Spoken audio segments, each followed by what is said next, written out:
అచ్చు మీద నుంచి వచ్చు మబ్బుల సందేశం. ఈ తామర మొగ్గకి తప్పదు అన్నది కాముని సావాసం. హాయ్ హంసరెక్క పక్కాది తాళమేసి పలికెను ఆహ్వానం. ఈ అచ్చట ముచ్చట ఇచ్చట తీరగా హెచ్చెను హేమంతం.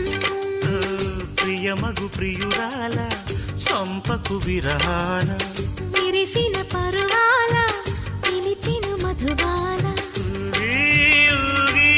రేగే అందాలే వేసే పూబంధాలే మధురం మధురం సాగే సరాగం మనసా వాచా. కుంకుమ పూల తోటలో కులికే ఓ కుమారి. శంఖములు దిన ప్రేమకి చేశా మదినివాడి.